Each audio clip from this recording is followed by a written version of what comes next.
Welcome to Sam Outside. I'm Sam and I'm outside trying to answer the question, what is mindfulness? What is being mindful? It wasn't really a term or a concept that I fully understood until I was responsible for inviting others to be practicing mindfulness.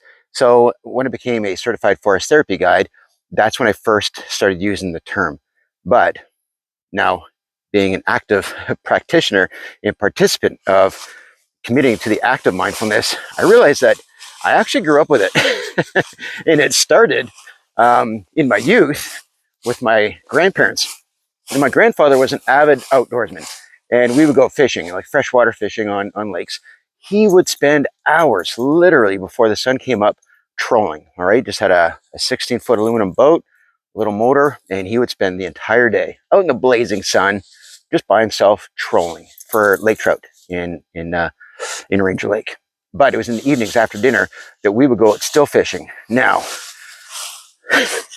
we were fishing in 40 to 60 feet of water, and we weren't allowed to talk. So my sister and I would sit in the boat with our grandparents, and nobody talked because we were needing to focus on the end of that rod, right? Just waiting for the signs of a fish to bite.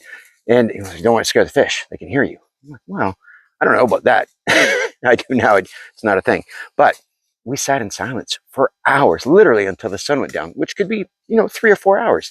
The same with hunting, right? Just being silent, paying attention, being present. That is at the core of being mindful, being aware, but being present physically, right? What do you smell? What do you hear? What do you feel? What do you notice? What do you see? And more importantly, the act of mindfulness as a practice also includes your body.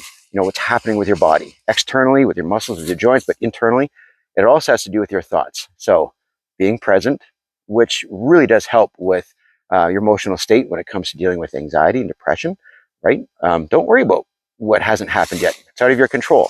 And if you're stressed about something that happened in the past, let it go. You can't change it, learn from it, but be present.